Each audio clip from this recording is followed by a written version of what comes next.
And welcome in. It is the Nightcap right here on BearcatJournal.com, brought to you as always by our good friends at Galactic Fried Chicken, www.galacticfriedchicken.com for Android, iPhone, everything Galactic.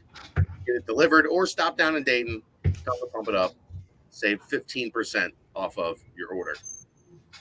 Hey, buddy. Oh, hey, How you doing? doing all right. It's a little late, but we normally would have a better view here behind me, but the sun is going down after the PTP after show went extended tonight. I was gonna say none too often that we're doing this after midnight. Actually, Yeah, well, it's only 9 o'clock here, so well, there is that. cheers. Fair enough. So I missed the BBP last night. We were out. We Mhm. had a lovely New Orleans style, New Orleans inspired dinner In uh, LA. in LA. Well, you gotta. It was a place that was on diners, drive-ins, and dives. I usually look for some inspiration, see if there's anything relatively close, and go check it out. And it was worth it. It was really good. So, yeah, Herbert and Bell's, I think was the name of it, Okay. something like that. And then, had a pizza tonight. Oh, I and always try a local pizza. and Rocco's. Yeah, Roscoe's Chicken and Ross. Waffles for Sorry, lunch. Yeah, Roscoe's. the maybe the best waffle I've ever had. There you go. It was outstanding. But that's why it's world famous. Like I'm not telling. That's like me trying to tell people that Gus's is the best fried chicken in the world. Yeah, that's why they're expanding like rapidly because the shit is awesome. So yeah, I'm here for all your very obvious food takes.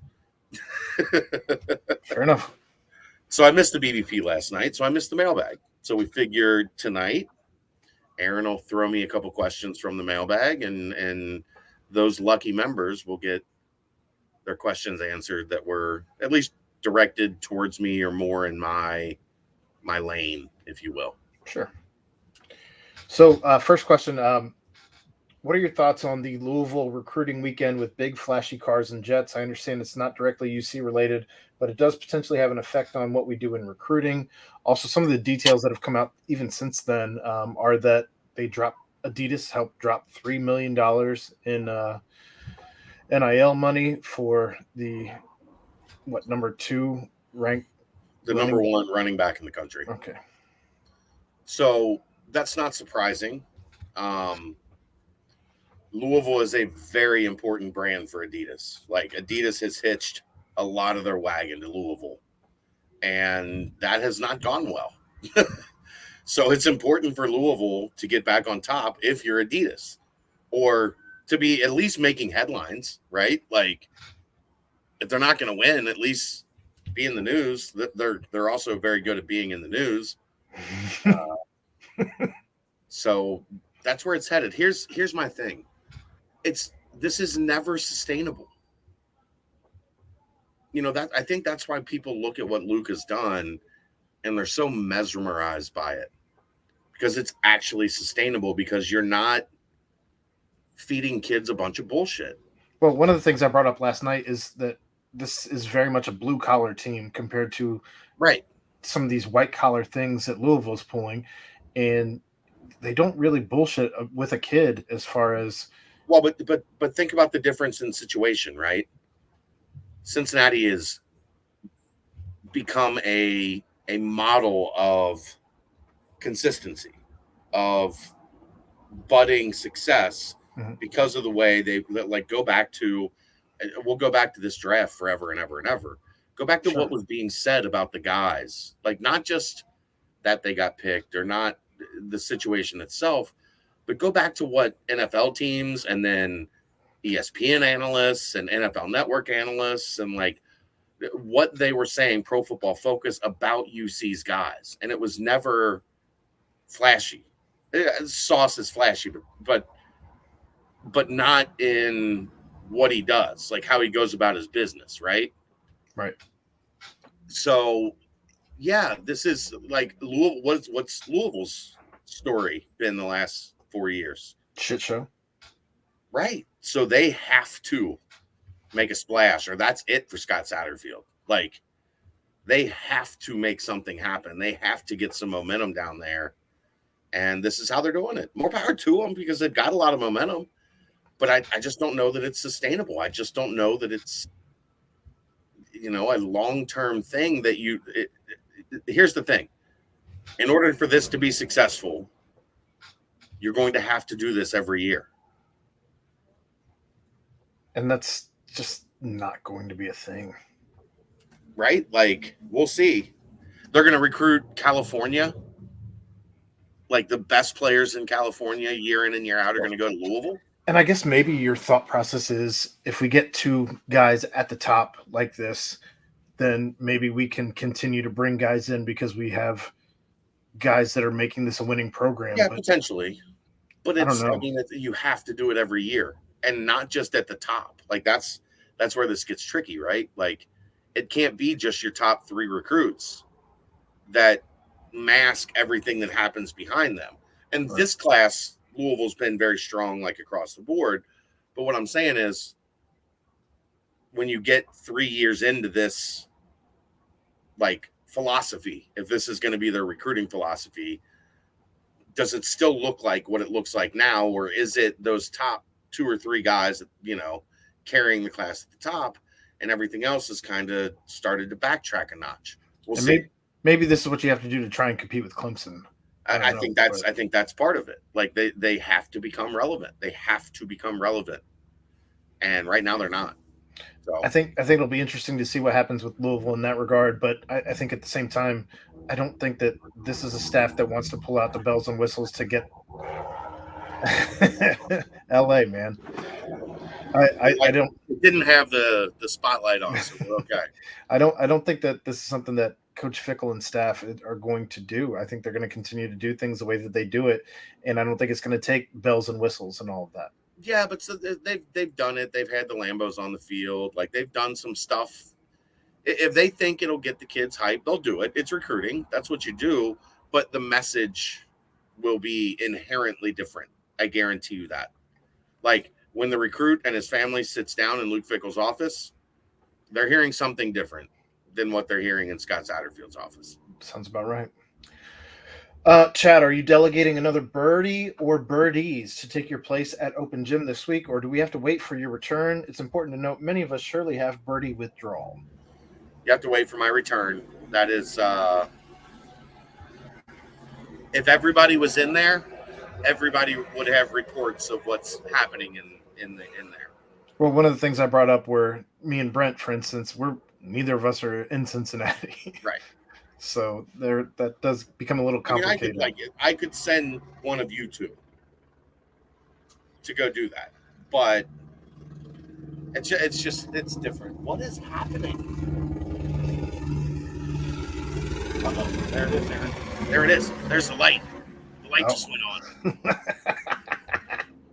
High speed chase, LA. It's going down. Something's happening in Venice Beach. We've talked plenty we've talked plenty on the newcomers for basketball, so I won't mention that question. This question was interesting last night, though. If Fick lands 2 of his top 3 remaining targets for either this year or next year's classes, and Wes lands 2 of his top 3 remaining targets for either of the next 2 years, which will be the more impressive feat or the bigger haul? All right, it's still circling, but it didn't circle back this around. far back to me this time. So I think we're clear. I think they cleared us of any wrongdoing. So the biggest reality here is basketball is just a different sport because the impact is immediate in basketball. Roster's far smaller, right?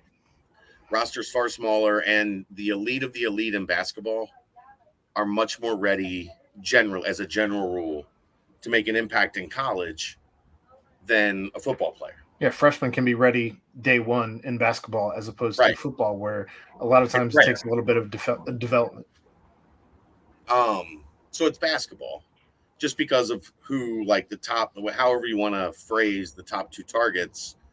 Like, if Wes Miller lands Isaiah Collier and Arlington Page to go with Rayvon Griffith, and maybe one more high school kid in the 2023 class. That changes the trajectory of your roster. Xavier Booker immediately. Xavier Booker. Like, we'll just be crazy about it. Like, we'll be reckless tonight. Xavier Booker, and then all of a sudden, right?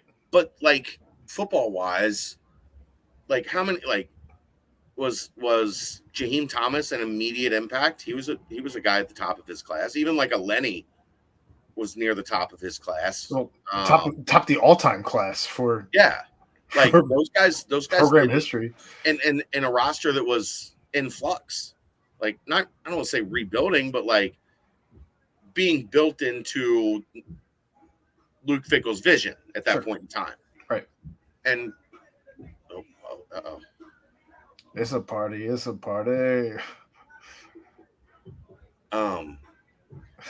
I think are they going to move? Like, I think it's another. Sometimes they just stop in front of my place with their music bumping. Maybe they sue the helicopters a little bit more. It's not quite Dave After Dark, but Vacation Chad. I'm having a good time here in LA. Fair enough. You're entitled to that every now and then. So I just don't know. Like, if you go look at the top 2 recruits in each recruiting class for football, how immediate was the impact? Like Evan Prater's just now getting his shot. Like, and that's not even guaranteed, right? Right.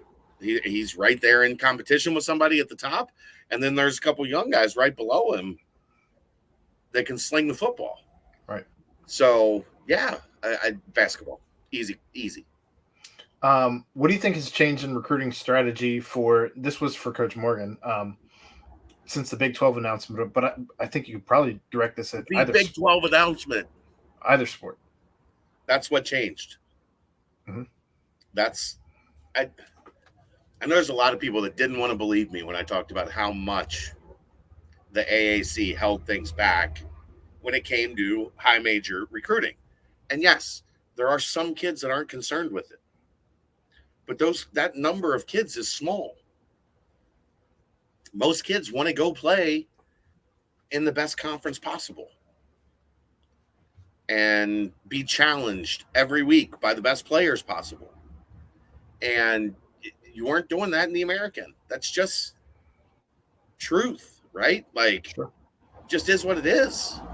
So, yeah, that's what has changed more than anything. Is it's not necessarily even having the Big 12 to sell as much it is not having to fight being in the AAC.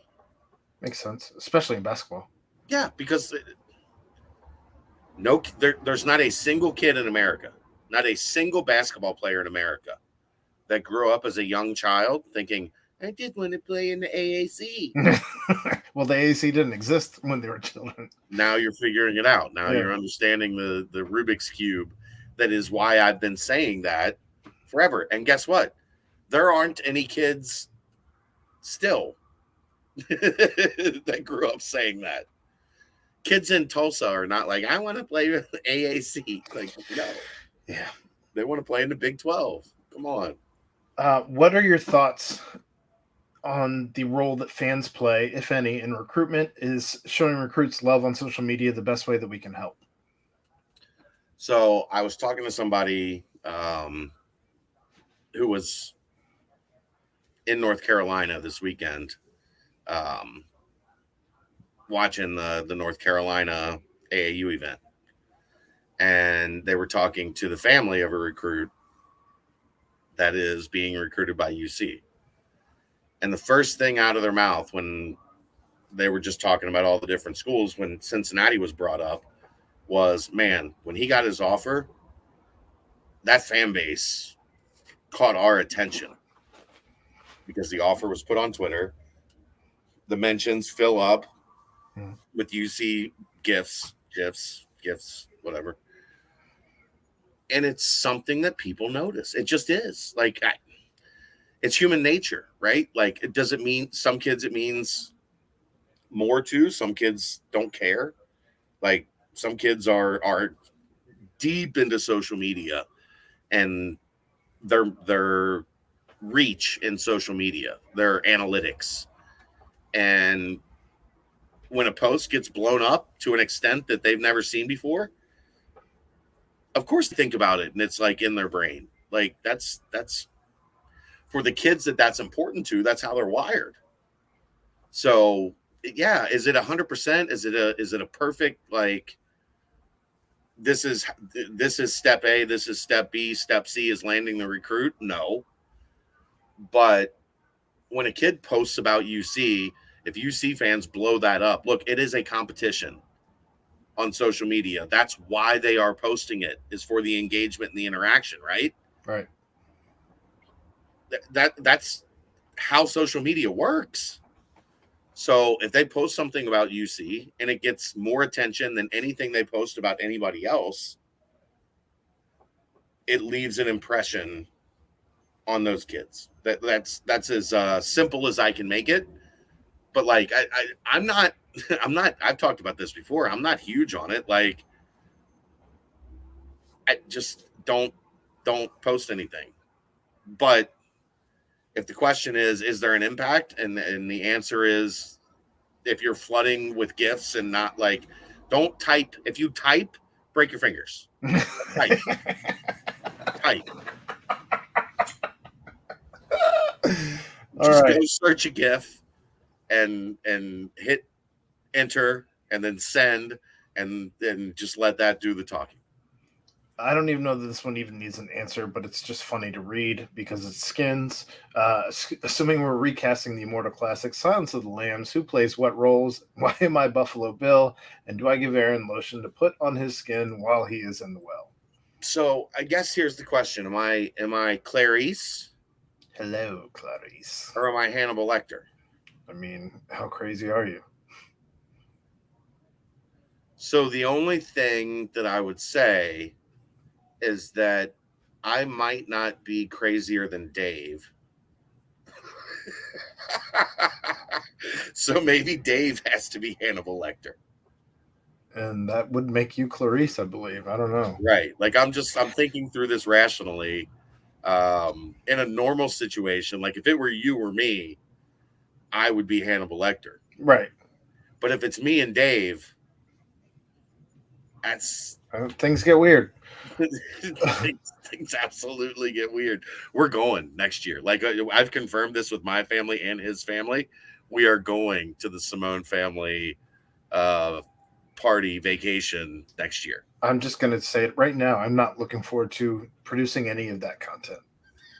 It's going to be miserable on my end.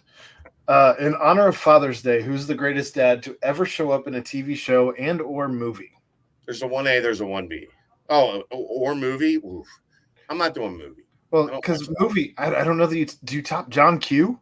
Well, that you don't really get a developed dad in movies, other than like, it's 2 hours. Son was kidnapped, right? Like I got to get him back. Pursuit of Happiness, or right? Like a sitcom gives you a much more. You get day to day. Okay. So I'd say there's 2. My number 1, I think, is, like, it's universal, right? It's Uncle Phil. Has to be. And then number 2 is Peter Griffin. I mean, maybe throw honorable mention to Danny Tanner. Yeah, well, yeah, but like, he had a shit hand, man, with the wife dying and 3 kids, and I know, but the brothers, like, dadded as much as Danny Tanner did. The youngest is switching out all the time, and you never know which one you're dealing with. And then they started doing drugs. Oof, oof. Just saying. I'll put Danny Tanner on the honorable mention. Outside looking in for Danny Tanner. Also receiving votes.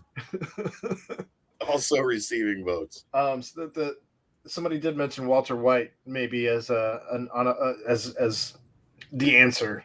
He said the answer is Walter White, but that was also Skins. Of course, he's got issues. So there is that. Serious issues. But that's the mailbag. There we go.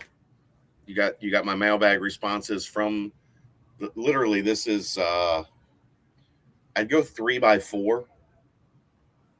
There's like, Look, it might even be 2. real estate's expensive in LA. Even Well, there's a full rooftop deck, right? Even on the balcony, real estate's expensive. There's a full rooftop deck. This is just a little like sitting area off the living room. But you don't get great reception up there for the Wi-Fi.